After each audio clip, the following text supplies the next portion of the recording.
Bienvenidas, bienvenidos a nuestro noticiero ambiental Las 5 Verdes, el noticiero en el cual el ambiente siempre va a ser la noticia principal. Comenzamos con nuestra primera información. Tras años de debates y negociaciones, finalmente los países que forman parte de Naciones Unidas adoptaron este lunes el primer tratado para la protección de las aguas internacionales, un acuerdo que permitirá establecer reservas marinas en esa zona del océano que muchas veces queda desprotegida. El tratado permitirá el establecimiento de instrumentos de ordenación, incluidas las zonas marinas protegidas también, para conservar y gestionar de manera sostenible hábitat y especies vitales en alta mar en las aguas internacionales. Esto lo detalló Naciones Unidas en un comunicado. Esas medidas son fundamentales para poder cumplir con el objetivo de que en el año 2030, 30% de la superficie terrestre y marina del planeta esté protegida. Esto lo citamos del diario El País de España. Seguimos con la segunda información. El biólogo José Manuel Briceño, subdirector de Provita, la organización no gubernamental Provita en el estado de Nueva Esparta, es uno de los dos ganadores del premio National Geographic Buffett 2023 al liderazgo en conservación, de acuerdo con el anuncio hecho por National Geographic. Vamos a ver, según palabras de Jill Tiefenthaler, directora ejecutiva de la National Geographic Society, aplaudimos a Lilia, otra de las premiadas, y a José Manuel, cuya visión, acciones, contribuciones y espíritu de colaboración los convierte en algunos de los mejores ejemplos de administración planetaria en la actualidad.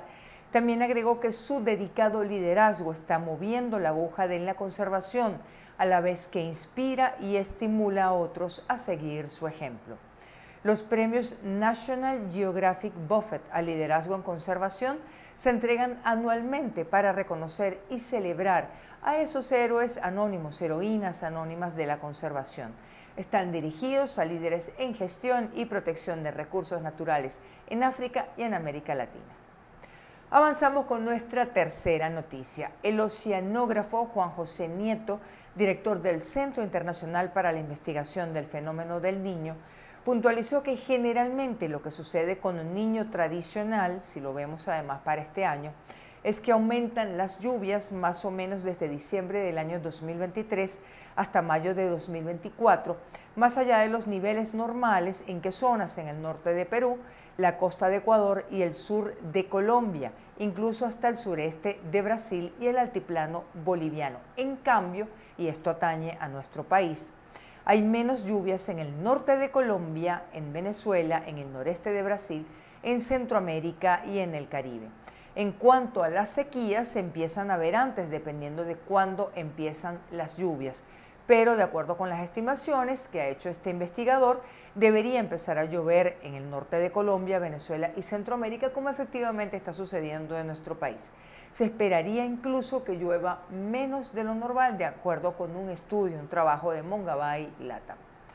Llegamos a la cuarta información de nuestro noticiero ambiental con una noticia muy lamentable. Brasil confiscó 28,7 toneladas de aletas de tiburón que estaban listas para ser exportadas probablemente a Asia, donde son consideradas un manjar. La Agencia Gubernamental de Protección del Medio Ambiente sostiene que es la mayor incautación realizada a escala planetaria. El Instituto Brasileño de Medio Ambiente, el IBAMA, explicó al dar a conocer la noticia de la incautación que reunir semejante cargamento de aletas implica la muerte de aproximadamente 11.000 animales. Las extremidades descubiertas en 2 puntos de Brasil pertenecen a 2 especies, unas 4.400 a tiburones azules y otras 5.600 a marrajos, una especie que justo el mes pasado Brasil incluyó entre las especies en peligro de extinción, de acuerdo con una información del diario El País de España. Y cerramos nuestro noticiero ambiental con esta información, con esta reflexión. La crisis climática amenaza con polarizar el mundo y socavar la paz y la seguridad. Esta afirmación corresponde al exministro y representante de Canadá ante la Unión Europea, Stéphane Dion, en una entrevista con EFE luego de visitar España para estrechar lazos en la nueva senda económica verde que redefinirá el orden geoestratégico global. el abandono de los tradicionales combustibles fósiles que abastecen a las poblaciones del mundo para calefacción, transporte y todo tipo de actividades amenaza con desestabilizar a países ricos exportadores de petróleo, algunos de ellos incluso militarizados por los muchos intereses que hay en juego, sostuvo este analista. Es previsible además que aumenten las rivalidades por la dependencia de los países de recursos naturales como el litio o el cobalto, más allá del agua, que son críticos para la transición energética verde y digital, de acuerdo con este analista. Así cerramos nuestro noticiero ambiental. Los invitamos a que continúen con nosotros porque al regreso conversaremos con José Mejías, coordinador de Fundarredes en el estado de Amazonas y miembro del Foro Cívico, con quien conversaremos sobre la minería ilegal y las acciones tomadas para erradicarla. Ya regresamos. Soy Joven, ¿y qué? Un programa que visibiliza la realidad de la población joven en Venezuela. Conéctate todos los martes a partir de las 10 de la mañana a través de la plataforma comunicacional Punto de Corte y sus redes sociales. Continuamos con más de nuestro noticiero ambiental Las 5 Verdes y le damos la bienvenida, hacemos el contacto vía telefónica con José Mejías, coordinador de Fundarredes en el estado de Amazonas e integrante del Foro Cívico. José, gracias por atendernos. Bueno, sí, gracias Vanessa, gracias por esta oportunidad y a toda tu audiencia. Bueno, y estamos a la orden aquí. Muchísimas gracias, José. Nosotros también sabemos que ustedes están dando una lucha en el sur del país. José, se ha hablado nuevamente de combatir la minería ilegal. ¿Cuál es su valoración de ese anuncio? Mira, pues yo creo que es primera vez que el presidente lo hace, él como jefe de Estado, pues ese tema en específico, porque hasta ahora lo han hecho otros voceros. Yo lo que quería resaltar es que, bueno, bienvenido sea ese anuncio y que ojalá se mantenga en el tiempo las acciones, pues, y con resultados bien tangibles, bien concretos y con resultados que en verdad correspondan a una acción determinante por parte del Estado, pues como tal. Aquí hay un marco legal, jurídico que rige nuestro país, que es la Constitución, el derecho ambiental, el tema también de la ley del ambiente, hay un decreto presidencial sobre zonas de resguardo, zonas ABRAE y zonas que son parques nacionales, aquí por ejemplo en el estado Amazonas y en el estado Bolívar, pues. Claro. Entonces lo que nos pide es que eso se cumpla, o sea, tanto para los nacionales como para, o sea, los nacionales en el sentido de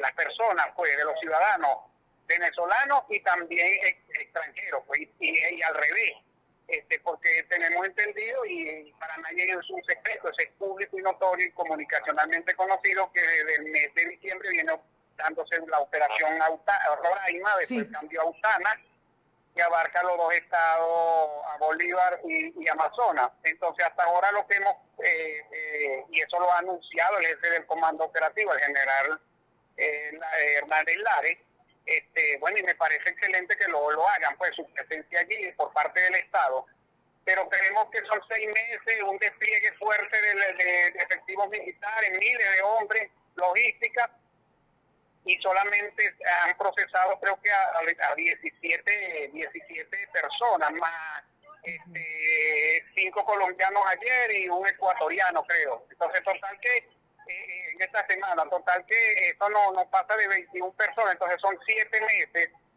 Entonces, lo que, o sea, uno que pensaría de que debe haber como resultados más contundentes en esa parte, o sea, que sean realmente correspondan a que ahí en esa zona, por ejemplo, lo que corresponde, no sé el estado Bolívar en específico, pero claro, por ejemplo, de Amazonas, se habla de aproximadamente 20.000 20.000 personas en la zona del parque, solamente en la zona del Parque Nacional Yapacana, Vanessa, 20.000 personas, de que por lo menos 7.000, según la Defensoría del Pueblo colombiana, que esto ya se pronunció sobre el caso de que están el proceso que le están haciendo algunos ciudadanos colombianos, y además del temor y del apoyo que estaban buscando y un poco como la sensibilización para repatriar a esos colombianos, a esos ciudadanos colombianos hacia la zona de Guainía, de Colombia, pues.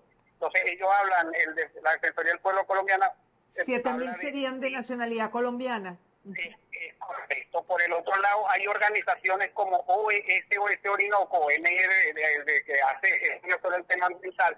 Ellos dicen que allí, y lo confirman, pues que son 20.000 personas que hay allí y aproximadamente 8.000 máquinas de explotación minera. En Yapacana, 8.000 máquinas en el Yapacana.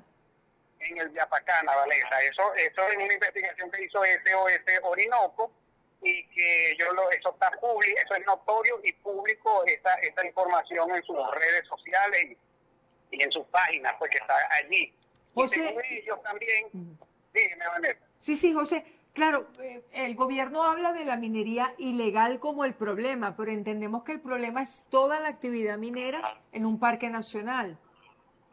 Claro, y más bien eso durante este tiempo creemos que, o sea, se ha intensificado, por ejemplo, que se ha denunciado también por líderes indígenas de que ahora no solamente es en Yapacana, sino, por ejemplo, el Tuira Marahuaca y el Parque Nacional Cerro La Neblina y hasta en el Cerro Delgado Changó. Líderes indígenas del Alto Orinoco, Yicuanas, han denunciado eso aquí en Puerto Ayacucho.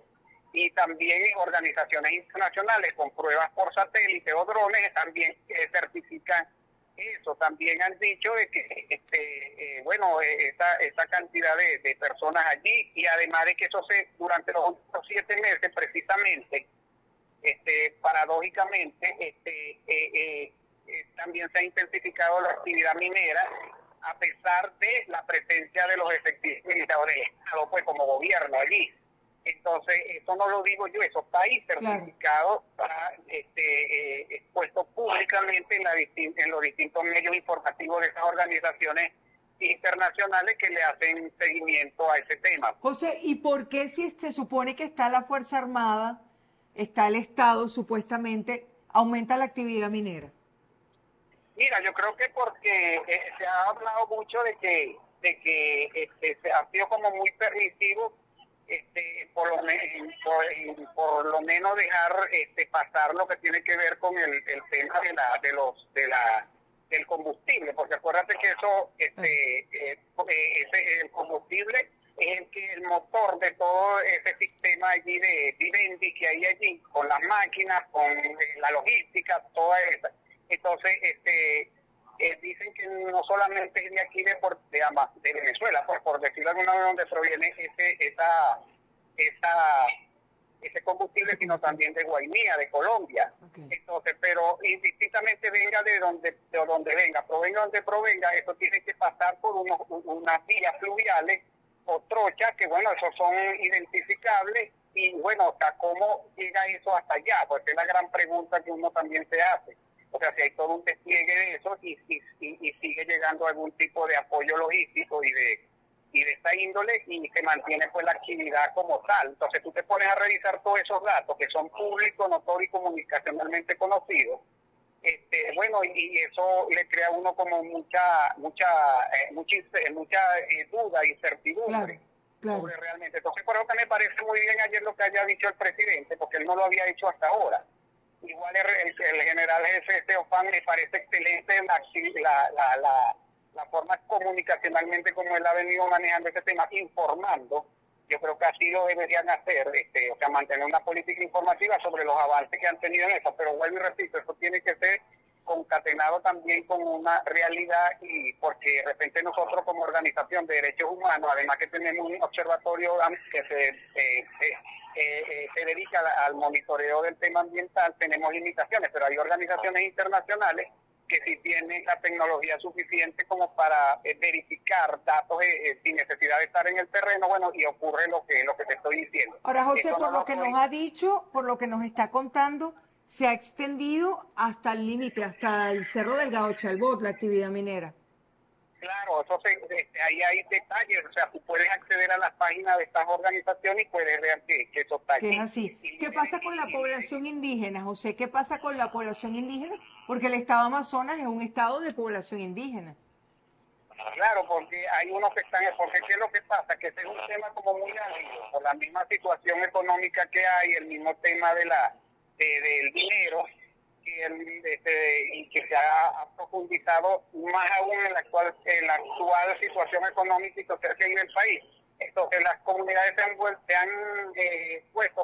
puesto en una diatriba en cuanto a unos a favor y otros en contra sobre estas actividades. Pues unos están a favor, otros, pero yo entiendo, yo lo que puedo decirte es que la gran mayoría está en contra de la actividad minera de esta manera como canibalesca, como se ha venido manejando hasta ahora, que con máquinas, con dragas, con todo este tipo de equipos sofisticados, que lo que hace, inclusive se habla de que la utilización de mercurio para eso, y que ha traído como consecuencia de que se corre el riesgo a mediano y largo plazo que eso tenga consecuencias graves en la salud, el tema de la biodiversidad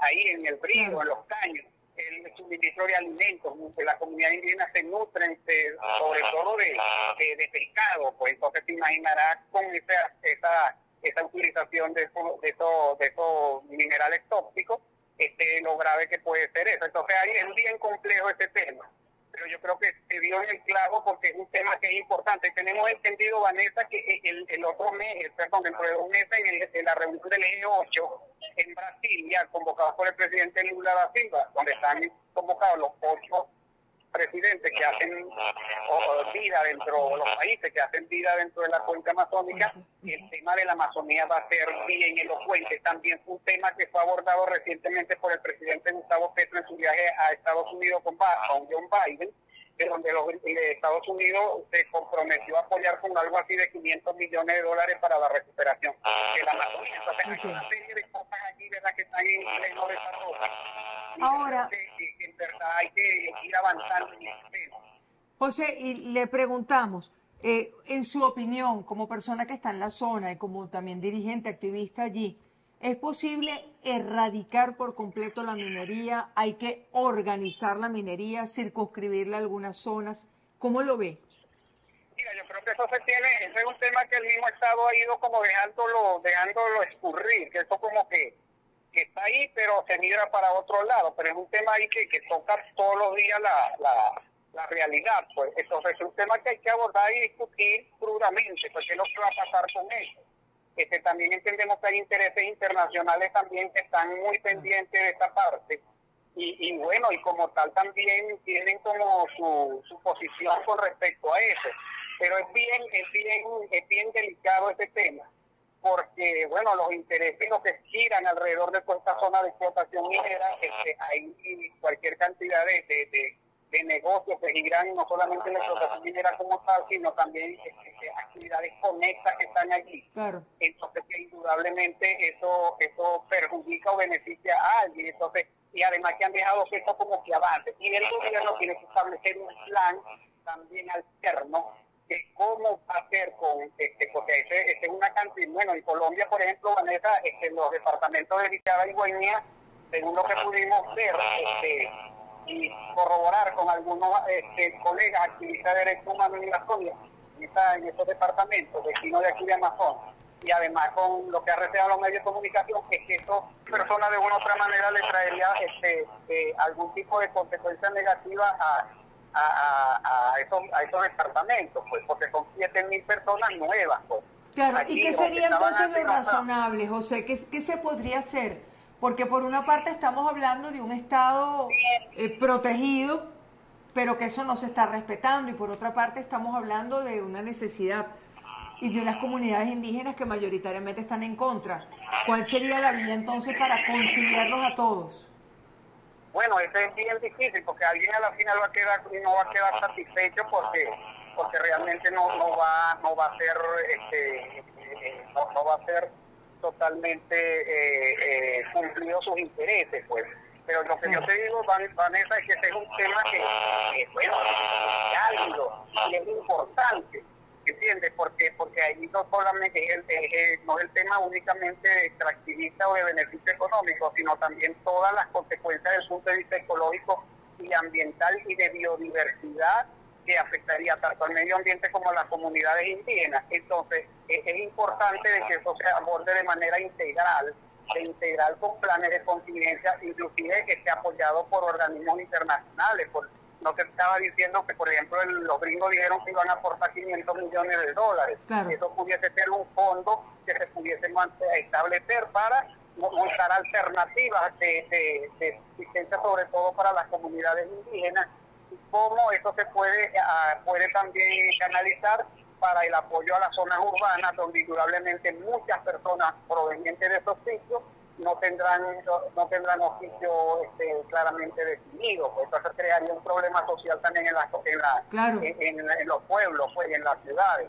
Pero lo cierto, Vanessa, es que eso no ha tenido ningún tipo de beneficio para los pueblos venezolanos. Será para, por ejemplo, en el caso de Amazonas, para Puerto Rico, para el Guainía, que sí se han beneficiado de manera bien tangible de toda esa explotación que hay, por ejemplo, en el Cerro Yapacán, que han crecido, que han fortalecido desde el punto de vista económico, inclusive de infraestructura en la capital del Guainía. Pero, por ejemplo, a San Fernando de Atabapo, que está al frente de allí, pues, el municipio vecino, eso parece Casas Muertas, la novela esta de Miguel Otero Silva, pues, o sea, es un abandono, y esa era la capital histórica de ese estado. Entonces, en abandono, con carencias terribles de servicios públicos, o sea, eso no ha sido beneficioso para el lado venezolano, toda la explotación que se ha dado de cantidad de oro, que toneladas que se han sacado allí, porque eso no es nuevo, eso tiene cualquier cantidad de años, porque imagínate cómo se han podido establecer algo así como 20.000 personas allí. Muchísimo, claro. Es una ciudad prácticamente. Ahora, José, ¿qué va a hacer Fundarredes? ¿Fundarredes va a acompañar este proceso? ¿Le va a hacer seguimiento, monitoreo? Nosotros estamos desde que yo estoy aquí haciendo esta actividad, estamos establecidos como equipo aquí, haciéndole seguimiento y fijando algunas posiciones bien puntuales, pues, sobre ese caso. Y planteando, por ejemplo, lo que estamos haciendo aquí, pues, en estos momentos, de plantear algún tipo de alternativa. Pero lo cierto es que vamos a seguir haciéndole seguimiento, chequeo, monitoreo, emitiendo opiniones allí y planteando algún tipo de alternativa también, porque yo creo que eso es lo importante a la final, pero siempre defendiendo el interés de la gran mayoría, el interés de la preservación del medio ambiente, la ecología, lo que tiene que ver con los pueblos y comunidades indígenas, porque prácticamente toda esta situación los ha ido absorbiendo de manera bien, un tema de soberanía también allí, porque es público y notorio que allí han venido estableciéndose también grupos al margen de la ley, que indudablemente, y por eso me parece bien positivo la presencia del Estado allí, porque eso, para bien o para mal, el gobierno se ve identificado allí, o se ve allí representado como tal. Entonces, pero ya con más contundencia. Entonces, yo creo que eso tiene que asumir su papel. Eso es como un tema pendiente, una tarea pendiente que hasta ahora se está abordando con cierta seriedad. José, ¿cómo debe ser la acción militar en la zona para respetar los derechos de todos? Mira, esa es la gran pregunta, porque hay alguna gente allí que uno entiende que se resisten a salir de allí. Claro. Y se van a oponer por X, por Y o por Z, pues allá ellos tienen sus argumentos. Pero aquí es un tema legal, es un tema de orden público. Entonces, bueno, ahí está la ley, pero yo creo que ahí está el marco legal por el cual acudir. Hemos entendido también que el gobierno, en todos sus aspectos, ha ido como sumando instituciones que han ido ya como acercándose a la zona. Entonces, pudiese ser también de que también haya algún tipo de institución que garantice de cierta manera de que todo este proceso de desalojo se haga de acuerdo a la ley y respetando sobre todo el debido proceso, el derecho a la defensa y lo que tiene que ver con la defensa de los derechos humanos, pues como tal, porque es un tema universal también. Entonces, indistintamente de si es extranjero o venezolano. Pero lo cierto del caso es que hasta ahora solamente se ha procesado extranjero.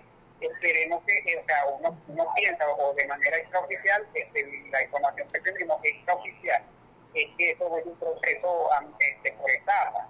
Pero bueno, ahí puede empezar con más o menos la cuenta, 20.000, por lo menos 7.000 son extranjeros, pero hay 13.000 que son venezolanos. Entonces, tampoco el hecho de ser venezolano se exime de que no está obligado a cumplir la ley. Entonces, pero es el problema de cómo han venido abordando este tema con retardo también, porque eso no fuera llegado hasta el punto de que hay 20.000 personas aquí. O sea, si fuese sido menos personas, yo creo que fuese sido más fácil irlo ubicando en otra actividad y sacándolo de manera, o reubicándolo, o sacándolo de la zona, sin